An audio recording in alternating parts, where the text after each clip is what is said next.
Penso que já todas as classes fizeram a oração. Se alguma classe ainda não fez a oração, por favor, manifeste-se agora. Ou cale-se para sempre. Está tudo, então eu penso que podemos começar com uma oração todos juntos, só para fazermos um pouco mais de silêncio, está bem? Vou pedir que possamos curvar as nossas frentes para o fazermos.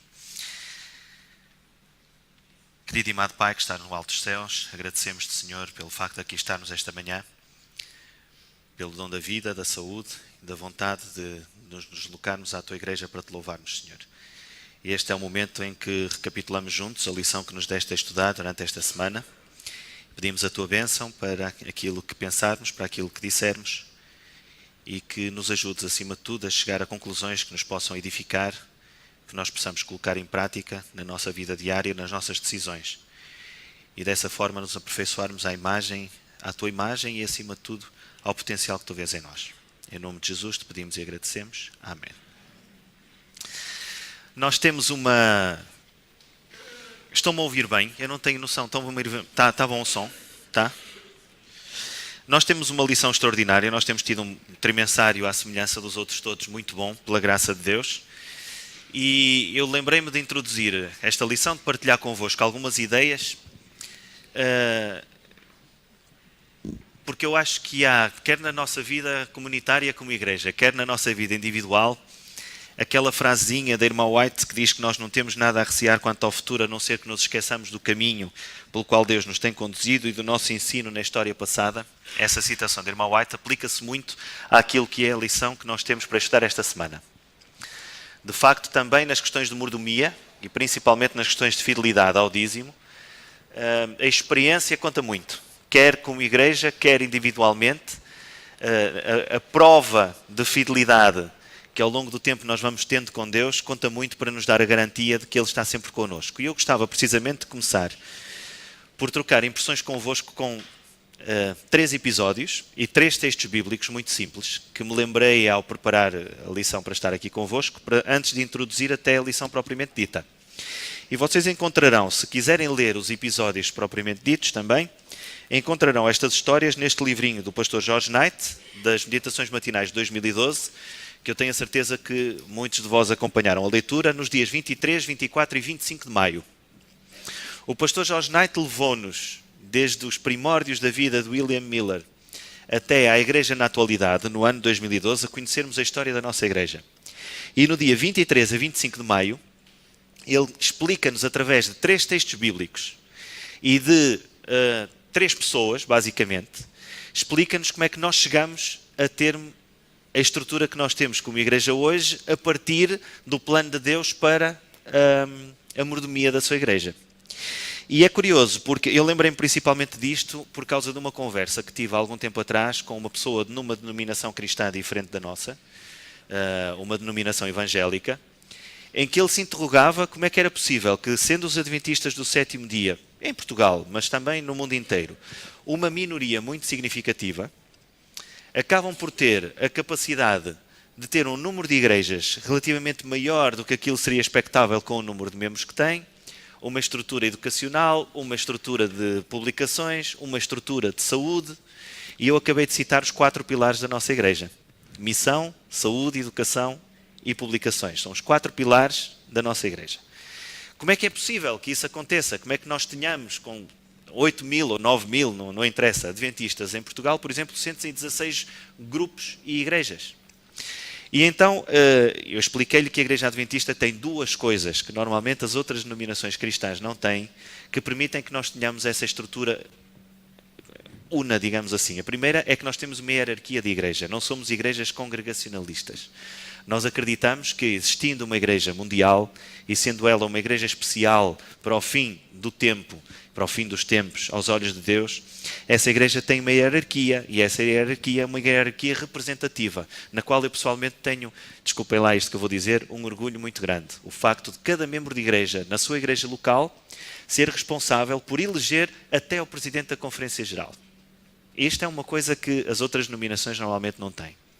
E outra coisa que nós temos, que nos garante esta unidade e esta capacidade, de, apesar do nosso número não ser muito elevado, ter esta significação da missão, a influência na sociedade, o número de igrejas, estas coisas todas, é precisamente o assunto que nós vamos estudar esta manhã, que é a questão do dízimo, não é?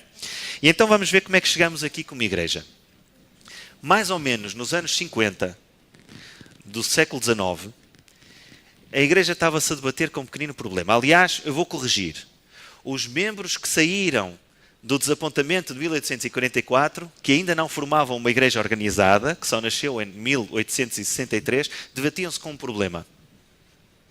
Eles já percebiam naquele momento que, apesar de Jesus não ter vindo, aquela data tinha sido especial e que era necessário pregar ao mundo inteiro a mensagem que tinham para pregar, a segunda vinda de Jesus. Já tinham compreendido o que é que tinha acontecido em 44. Já não acreditavam, como no início da igreja, muitas vezes não se fala sobre isto, que só aqueles que acreditavam que Jesus vinha é que estavam salvos, chamava-se a doutrina da porta fechada, e já acreditavam que tinham que pregar a outras pessoas a segunda vinda. Mas tinham um problema. Muitos deles tinham perdido o seu trabalho, muitos deles tinham perdido as suas propriedades e não estavam a conseguir, meia dúzia de centenas ou poucos milhares de pessoas que acreditavam nessa segunda vinda breve, não estavam a conseguir suportar financeiramente a sua missão. E então houve um senhor, em 1856, um senhor que se chamava Samuel Rhodes, que fez uma proposta. Ele começou a estudar a Bíblia e ficou muito impressionado com o que está escrito em 1 Coríntios 16:2. Vamos abrir os 3 textos, por favor, para todos lermos bem esse texto. Este senhor, neste momento, foi o primeiro que se preocupou com este assunto de uma forma sistemática. Ele sabia que cada um estava a fazer o seu trabalho. E sabia também que havia alguns dirigentes que estavam a ter algum ascendente sobre as outras pessoas. Um desses dirigentes era o marido da nossa irmã Ellen White, James White, que tinha criado uma revista chamada Review e que estava a tentar suportá-la fazendo com os seus próprios meios. Era com o seu dinheiro, com o fruto do seu trabalho e de mais meia dúzia de vizinhos que ele fazia aquela pequenina revista que depois enviava para outros pontos do país. E este senhor, Samuel Rhodes, leu o texto de 1 Coríntios 16:2, que diz assim: no primeiro dia da semana, cada um de vós ponha de parte o que puder ajuntar, conforme a sua prosperidade. E ele ficou muito impressionado com 2 coisas. Primeiro, ficou muito impressionado com a ideia de pôr de parte no primeiro dia da semana uma parte dos proventos, digamos assim. Primeira coisa a fazer, quando a semana começa, era retirar o que já tinha ganho. Como sabem, naquele tempo, aliás ainda é muito comum assim no mundo anglo-saxónico, as pessoas não recebem ao mês, recebem à semana. E então a primeira coisa que ele fazia no início da semana era retirar esse valor, retirar aquilo que nós hoje dizemos, 10ª parte, o dízimo, não é? Mas ainda não tinha a ideia de que eram 10%. Ele retirava um valor consoante a prosperidade e então escreveu a James White e disse assim: a partir deste dia, todas as semanas eu vou retirar, deixem-me ser rigoroso quanto ao valor, $2, que vou enviar para a Review. Foi a primeira pessoa que pensou em ter um compromisso com a missão naquela altura era a Review, era o James White, a igreja ainda não tinha estrutura como nós temos, estamos a 7 anos da constituição da igreja adventista, e este senhor disse, todas as semanas eu vou doar $2. Foi a primeira pessoa que teve uma ideia de fazer uma doação, ainda era uma ideia de donativo, para a missão da igreja de uma forma regular e até dizendo qual era esse valor. E o que aconteceu foi que o James White ficou muito contente e começou a convidar mais pessoas para fazerem a mesma coisa que este nosso irmão estava a fazer. Só que, diz um historiador chamado Strayer, diz que os adventistas se mostraram relutantes em adotar o plano de 1 Coríntios 16 e pareciam hesitantes em corresponder ao que parecia aos olhos deles um tipo de imposto para a igreja. Porque o James White foi um bocadinho mais longe e teve uma ideia, disse assim, se nós pagamos impostos ao Estado não devemos pagar menos para a igreja. E as pessoas não aceitaram muito bem esta ideia, foi um passo atrás. Esta foi a primeira tentativa, com base em 1 Coríntios 16:2, de cada um pôr semanalmente de parte uma parte que ganhava e uma promessa de que isso era para o avanço da obra. Não tendo isto resultado, houve uma proposta do James White de se fazer uma comissão e essa comissão iria estudar na Bíblia como é que se podia financiar a missão da igreja. Como é que seria possível que a igreja se financiasse para crescer? A ideia era que mais pessoas tomassem contacto e acreditassem na mensagem adventista. E essa comissão apresentou os seus resultados em 1859, baseado num texto bíblico que está em 2 Coríntios 9, no versículo 7. Se quiserem apontar estes 3 textinhos, são a história da igreja até chegar ao dízimo. 2 de Coríntios 9, versículo 7. Diz assim: cada um contribua segundo propôs no seu coração, não com tristeza ou por necessidade, porque Deus ama ao que dá com alegria. Como as pessoas não tinham aceitado esta ideia de 1 de Coríntios 6, de cada um pôr de parte semanalmente tudo o que pudesse daquilo que tinha ganho, esta comissão lançou a ideia de uma coisa que ficou conhecida como o plano de benevolência sistemática. Ou seja, em inglês, Systematic Benevolence, que passou-se a chamar, alguns se calhar já ouviram falar nisto, mas podiam não saber o que é, uma coisa chamada Sister Betsy. A Sister Betsy, portanto a irmã Betsy, Systematic Benevolence, é uma brincadeira com o nome, era um sistema em que cada um doaria das bênçãos que tinha recebido de Deus tudo aquilo que pudesse para o avanço da obra. E era muito baseada não só neste texto escrito pelo apóstolo Paulo aos Coríntios, mas na ideia original da igreja primitiva de que cada um trouxesse à casa de Deus aquilo que era seu para que a igreja pudesse avançar, para que a missão pudesse avançar. E aconteceu uma coisa muito curiosa, porque o nosso irmão James White, outra vez, teve uma tendência grande de tentar dizer o que é que cada um devia trazer. E então dispôs, por exemplo, que dos 18 aos 60 anos, todos os homens deviam dar 2 a 5 cêntimos. E que as mulheres deveriam dar 2 cêntimos. E começou a estipular, e as pessoas também não acharam muita piada pela obrigação. Mas a ideia original era que cada um pudesse trazer tudo aquilo, segundo as suas capacidades, para que a obra pudesse avançar. Infelizmente, esta ideia da irmã Betsy, da benevolência sistemática, foi uma excelente ideia, mas não resultou tanto como se esperava que pudesse resultar. Houve um senhor, esse senhor chamado Dudley Carnwright, que em meados dos anos 60 começou a fazer um estudo. E reparem a conclusão a que ele chegou. Ele ficou muito impressionado com o texto que nós já temos na lição desta semana, de Malaquias 3:10. Portanto, um senhor da nossa igreja, não havia pastores ordenados, a igreja não estava constituída, não era isso. E este senhor começou a estudar por si próprio, e reparem como sempre com o estudo da Bíblia, os nossos pioneiros não faziam nada, nem chegavam a nenhuma conclusão, nem sequer a irmã White lhes dava nenhuma luz especial que eles não descobrissem. A irmã White depois confirmava, através das visões e da sua sabedoria, aquilo que Deus lhe indicava. Mas este nosso irmão chegou a Malaquias 3:10 e convenceu-se de algo que ele tinha que transmitir à igreja. E o texto de Malaquias 3:10 diz: trazei todos os dízimos à casa do tesouro, para que haja mantimentos na minha casa, e depois fazei prova de mim, diz o Senhor dos Exércitos, se eu não vos abrir as janelas do céu, e não derramar sobre vós uma bênção tal, que dela vos advenha a maior abastança. Portanto, este nosso irmão chegou à conclusão, peço desculpa, que mais importante do que as pessoas poderem dar de acordo com aquilo que ganhavam pela sua vontade, mais importante do que isso, era a ordem divina, que ele depois estruturou desde o momento em que os levitas começaram a trabalhar no templo, quando foi dada a indicação por Deus, de que viviam daquilo que eram as ofertas para o templo. Portanto, ele chegou à conclusão que isso era uma ordenança de Deus para com o seu povo, e que seria um dízimo de tudo aquilo que ganhavam que devia ser trazido à casa do tesouro. E disse que a casa do tesouro, de facto, era a igreja. Ele fez um estudo que impressionou muito as pessoas de que na altura eram os adventistas. Ele chegou à conclusão: nós estamos aqui a pedir que as pessoas possam dar aquilo dentro das suas capacidades para o avanço da obra, e o orçamento da Conferência Geral, em 1867, portanto, quando ele começou a estudar este assunto, eram 40 mil dólares, qualquer coisa como 32 mil euros. E ele depois fez um estudo, porque não era muita gente ainda que era membro de igreja, ele fez um estudo e chegou à conclusão que, se fosse aplicada esta determinação bíblica do dízimo, de levar à igreja um décimo de todos aqueles rendimentos, para o avanço da obra, a igreja teria não 40 mil dólares, mas 150 mil dólares. O que significa que as pessoas, pela sua iniciativa, achavam e estavam a retornar, a dar a Deus da sua iniciativa cerca de 1/3 daquilo que Deus estava a pedir sob o ponto de vista do dízimo.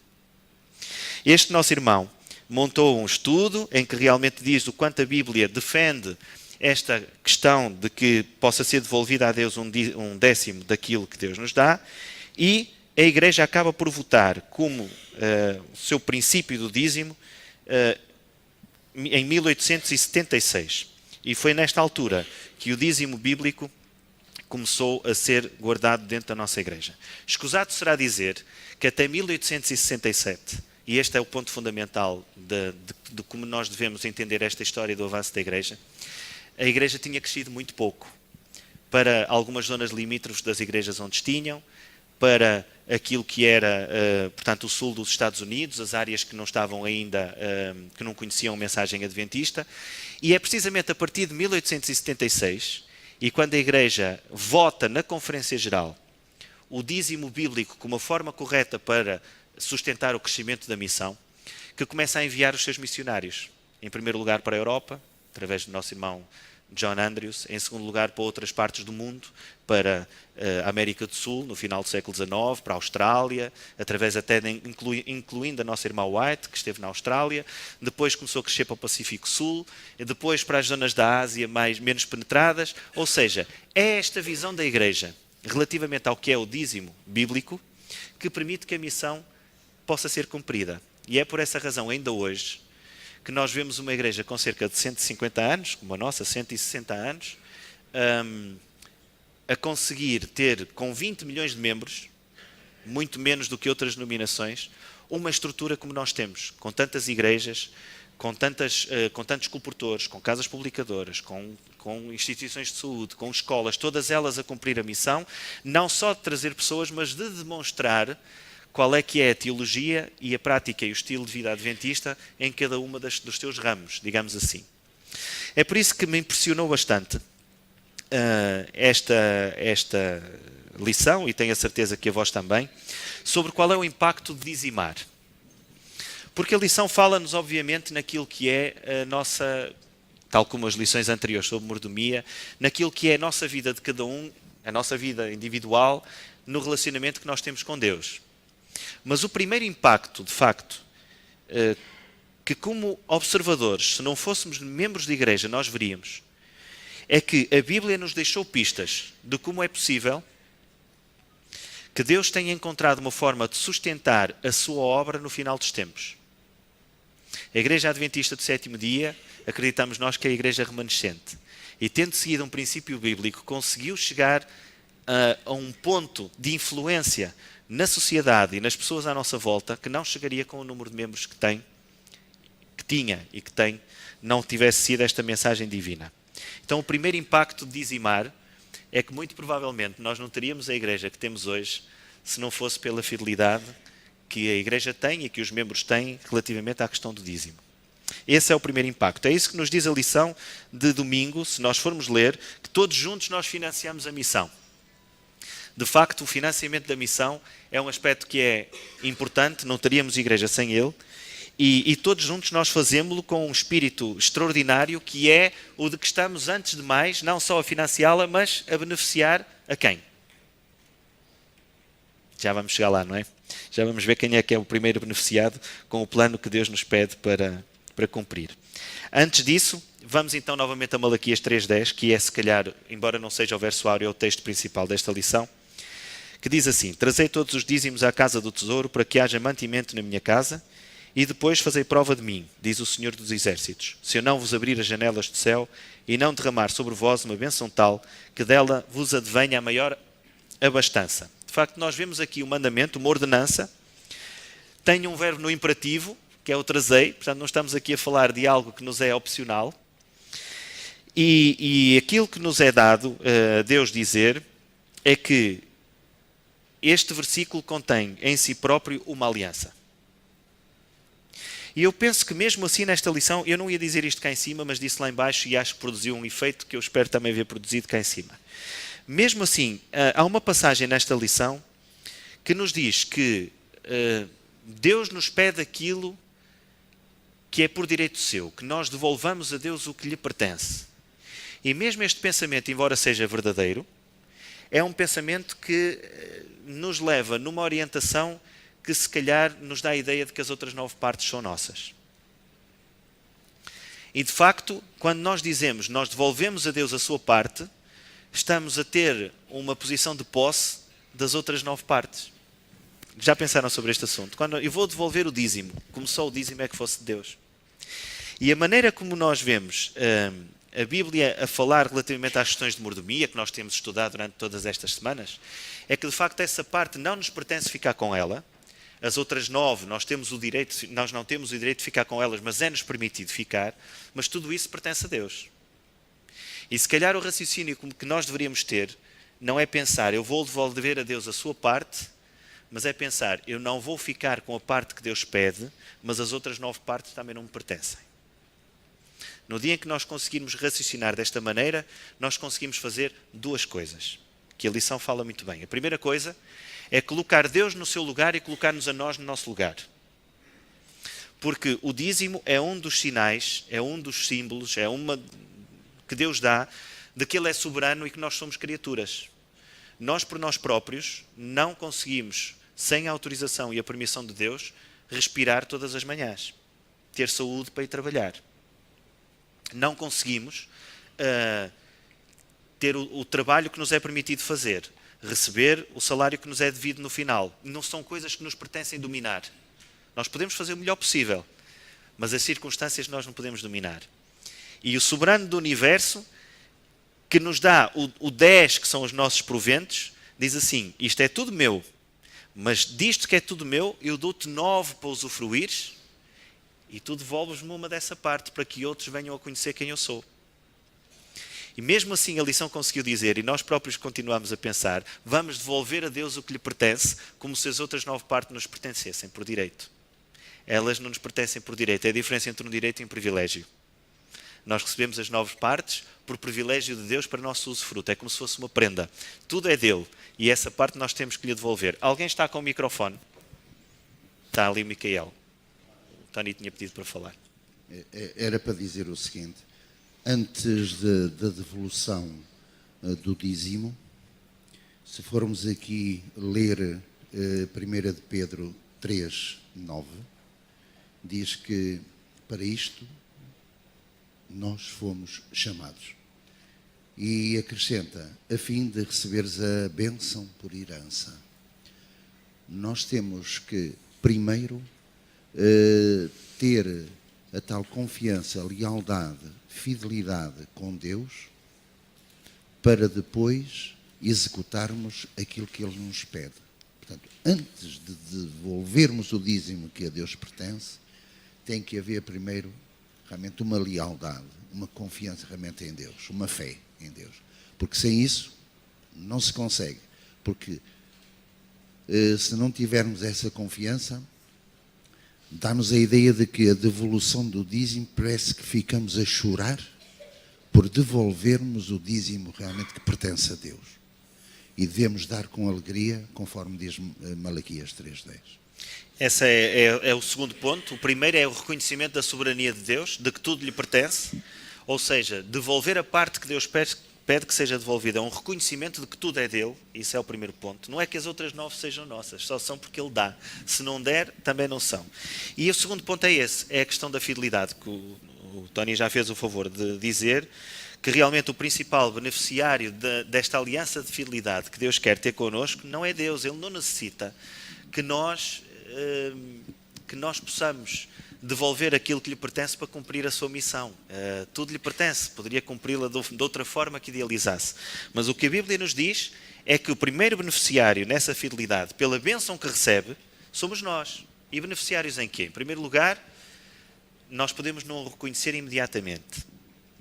E o dízimo não é um assunto fácil de falar, nem as ofertas, porque nós temos que ter a compreensão com o estado espiritual de cada um no modo como lida com as suas dificuldades.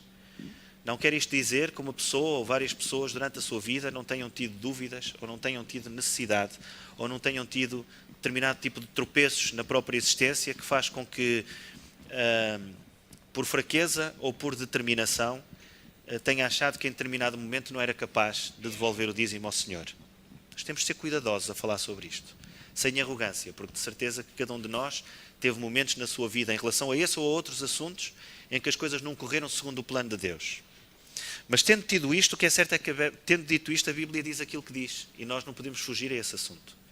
E o que a Bíblia diz é que o dízimo é um sinal de fidelidade numa aliança em que a pessoa deposita a confiança em Deus para que possa prover para si, e a demonstração, nós não raciocinamos como os pagãos, desculpem o termo, os pagãos antigos.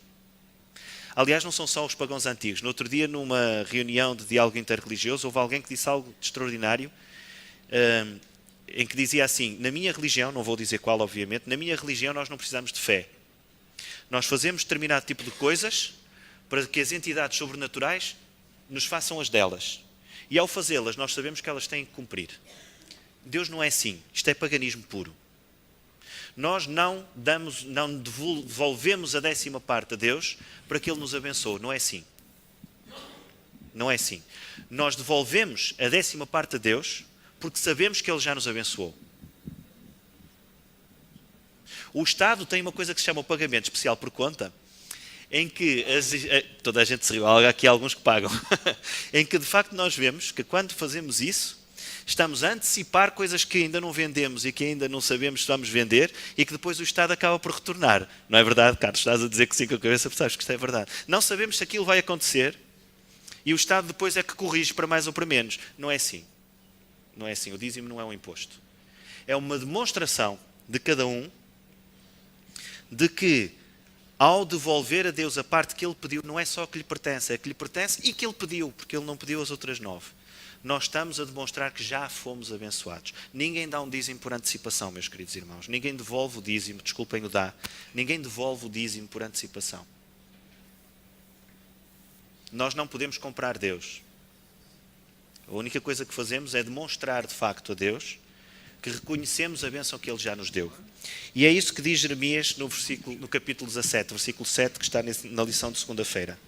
Jeremias usa aí uma palavra que é abençoado, outra tradução é feliz, a minha Bíblia diz bendito, mas há outras traduções que dizem uma coisa diferente. Jeremias diz: bendito o varão que confia no Senhor e cuja esperança é o Senhor. Ou seja, feliz verdadeiramente é aquele que confia em Deus e que tem a sua esperança não na sua saúde, na sua competência, no seu curso, na cunha, seja no que for que nos possa levar a ter sucesso. Não é esse que é feliz. O verdadeiramente feliz é aquele que confia em Deus para prover para si. Tens microfone? Então faz favor. Obrigado. Eu queria que nós pudéssemos abrir a Bíblia em Mateus 5, 23. O ato de dizimar tem a ver com relacionamento.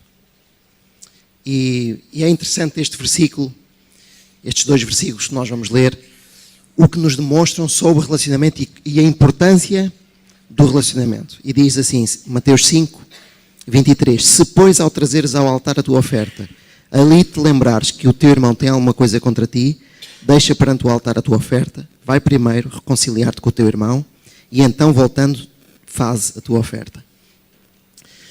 O mais importante que nós temos na vida é o relacionamento com o nosso próximo e com Deus. E o dízimo é justamente uma demonstração do nosso relacionamento com o nosso próximo e com Deus. Por isso é que em Mateus Jesus disse esta verdade incrível de: traz a tua oferta, mas primeiro reconcilia-te com o teu irmão. Porque o dízimo tem tudo a ver com reconciliação com o homem e com Deus. Muito bem. Obrigado, Isaac. É um ponto muito importante este, é que de facto cumprir a ordenança para procurar o favor de Deus sem que exista esse relacionamento com Ele, é o dízimo como a guarda do sábado, ou seja o que for que seja ordenado na Bíblia, tem que partir de um relacionamento com Deus e é uma consequência, é uma demonstração, não é de maneira nenhuma uma causa, nem é um motivo, digamos assim, de aceitação, porque não temos mérito nenhum nisso. Na lição de terça-feira nós temos algo que é um bocadinho sensível.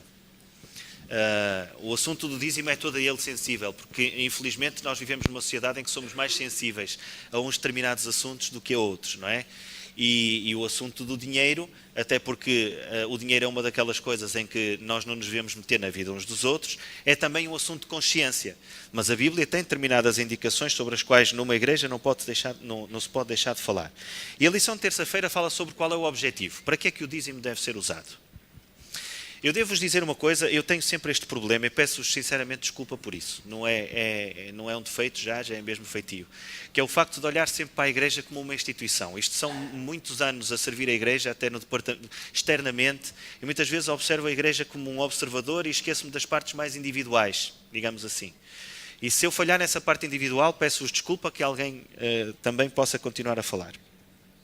Mas esta questão é importante nós vermos qual o objetivo, e devo-vos dizer algo que a mim me impressiona como adventista do sétimo dia. E deem-me aqui um bocadinho de crédito pelo facto de conhecer a igreja, sob o ponto de vista mundial até a igreja local. A igreja adventista do sétimo dia tem uma estrutura que teve que ir descobrindo por inteligência, mas muito por inspiração de Deus também. Tem uma estrutura que está pensada para evitar o erro. E principalmente o erro, não só nas doutrinas, como também na administração dos bens da igreja. Está pensada assim. Toda a gente diz, já tive conversas com algum de vocês, é a vantagem de estar na minha igreja é nos conhecermos bem. Toda a gente diz que a igreja não é rápida a decidir, que é muito burocrática. Às vezes tem muitos conselhos. Há muitas pessoas que dizem isto frequentemente. É verdade. É verdade. É o preço que se paga para ter uma igreja que procure falhar o mínimo possível na gestão, na administração e nas decisões que lhes são dadas a tomar. É o preço que se paga. É muita gente, em vez de ser só um, não temos um líder que possa tomar decisões sozinho. Nunca. O pastor desta igreja não pode tomar decisões sozinho financeiras, sabiam disso? O presidente da Conferência Geral também não. São os conselhos que tomam as decisões, principalmente as financeiras. Para quê? Para evitar que o dízimo não seja usado para aquele fim que deve ser usado. E o fim, isto deve nos dar confiança. Pode haver erros? Pode. Infelizmente o ser humano erra. Nós também erramos na nossa vida privada, nas nossas finanças pessoais. Mas o sistema está pensado com respeito. Respeito pelo que a Bíblia diz para os fins que devem existir em termos financeiros. E a Bíblia diz uma coisa muito simples. O dízimo é usado para quê? É usado para o avanço da obra, nomeadamente um ramo do avanço da obra. Principalmente o sustento daqueles que trabalham para o avanço dessa obra. É isso que nos diz 1 Coríntios 9,14. Assim ordenou também o Senhor aos que anunciam o Evangelho que vivam do Evangelho.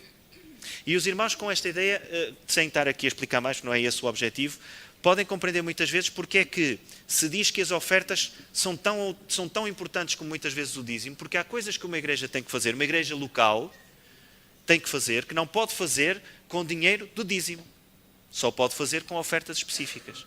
E daí muitas vezes há aquela ideia, irmãos, eu conheço bem, sou um membro de igreja há muitos anos também, muito aquela ideia de dizer, quer dizer, as pessoas já contribuem tanto com o dízimo e agora ainda vêm pedir uma oferta para isto ou para aquilo ou para aquele outro. As pessoas pensam que se pode dispor do valor do dízimo para outras coisas que não pode, pura e simplesmente. Uma igreja até pode ter os seus fundos garantidos para o dízimo, para o que serve, sem conseguir fazer outras coisas que os membros da igreja estão a pedir. E neste aspecto a confiança é muito importante. Eu também tenho estado muitas vezes com pessoas que dizem, e graças a Deus, também sou ancião consagrado desta igreja, não estou neste momento no ativo, mas conheço a igreja de Setúbal, sei a fidelidade que tem com o dízimo. Também sei que a igreja em Portugal passou por um momento terrível em 2013 e sei a fidelidade que a igreja em Portugal teve nesse momento difícil financeiro do país, não da igreja. Mas devo-vos dizer uma coisa, outro dos desafios que existe é acreditar profundamente que a casa do tesouro é a igreja. Porque um dos riscos que muitas vezes acontece é nós sabermos ou pensarmos que sabemos administrar melhor do que a igreja. E este risco muitas vezes leva a alguns, não estou a dizer aqui, estou a falar em geral, e acontece com movimentos dissidentes da igreja adventista muito frequentemente, pensar assim, não, eu vou dizimar porque a Bíblia me diz para dizimar. Mas eu sei melhor o que é que hei de fazer com esse dízimo. Porque eu conheço a pessoa tal que precisa, ou conheço a igreja tal que não sei o quê, ou então eu tenho um plano pessoal que vou fazer com isso. E isso coloca-nos numa situação espiritual muito difícil, sabem? Todos nós, num ou noutro momento, podemos ter tido uma tentação deste género, mas coloca-nos numa situação difícil. Porque nesse momento nós estamos a dizer que a igreja não é a casa do tesouro. E a Bíblia demonstra que quando se iniciou o serviço levítico, os levitas viviam, eram sustentados por aquilo que eram os dízimos trazidos, aonde? Ao salão comunitário? À casa do ancião de uma aldeia? Não havia bancos? Aonde? No templo. Sempre que é falado em casa do tesouro na Bíblia, está a referir-se ao templo. Mesmo na igreja primitiva, sem haver, não ouvimos falar no sistema decimal, o que ouvimos falar, dizimal, o que ouvimos falar é nas pessoas a entregar a quem? Aos discípulos líderes de igreja. Então, muitas vezes, e foi uma frase que disse lá em baixo e que vou repetir aqui com o mesmo cuidado, nós pensamos, ou as pessoas podem pensar que são mais zelosas pela igreja do que o próprio Deus.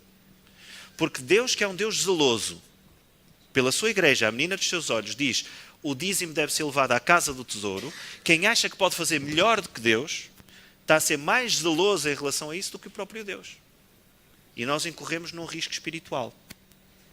E, portanto, este aspecto, principalmente, Paulo nos chama a atenção quando fala em relação à igreja de Macedónia e à igreja de Coríntio, dando com ironia, uma pequenina chamada de atenção aos coríntios, de que estava a trabalhar para eles, mas que estava, no fundo, a ser sustentado por uma igreja que era mais pobre. O que ele estava a querer dizer era isso mesmo. Não se esqueçam, por favor, da responsabilidade que existe em relação ao cumprimento da missão. E que eu saiba, se estamos aqui todos esta manhã, pela graça de Deus, é porque acreditamos que o cumprimento da missão é feito pela Igreja Adventista. Ruth, estou-te a ver com o microfone na mão, é para falar? Não? É para acabar? Eu pensei que querias dizer alguma coisa. Pronto, já não há muito que eu possa dizer. Falamos na lição de quarta, que é a Casa do Tesouro. Eu gostava só de terminar com esta questão, que eu penso sinceramente que é, para nós aqui hoje, se calhar a mais importante em termos espirituais, a lição de quinta-feira. Porque, tal como disse, eu tenho pessoalmente, e acredito profundamente, que a Igreja de Setúbal, a Igreja em Portugal, a Igreja a nível mundial, tem uma fidelidade tremenda em relação ao dízimo, pela graça de Deus. O dízimo é uma bênção da pessoa reconhecer que Deus é Deus, que nós somos seres humanos. Que Deus é a única fonte que nós temos de saúde, de vida e de sustento, e que nós estamos gratos por isso. E que a nossa igreja cresce e está viva pela fidelidade dos seus membros. Eu não tenho dúvida disso.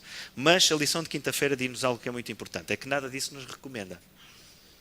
É uma demonstração de gratidão a Deus, mas nada disso nos recomenda, ou não é nenhum mérito, porque é mais uma obra que dá uma demonstração do nosso estado espiritual, mas que não é por causa disso que ninguém é salvo.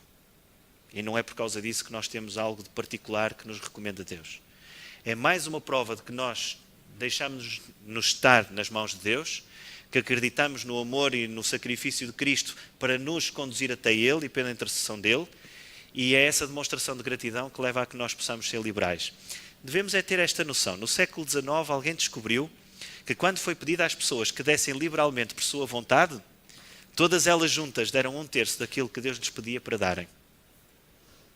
E que nós nunca nos possamos esquecer que é essa falta de liberalidade natural que a nossa natureza pecaminosa tem, que faz com que Deus, mesmo assim, seja Ele liberal na fidelidade dEle connosco. Ele diz: este bolo para a tua existência tem 10 partes.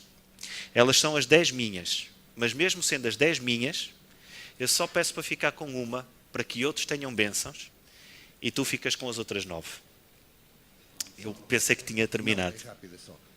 Deus diz: fazei prova de mim. E nós devemos exigir a Deus para fazer prova. E Ele faz. Sim, Temos exemplos. Certamente, todos aqui temos exemplos pessoais na nossa vida em que Deus atuou de uma maneira espetacular, que nós nem compreendemos como é que os meses tão compridos nós conseguimos lá chegar.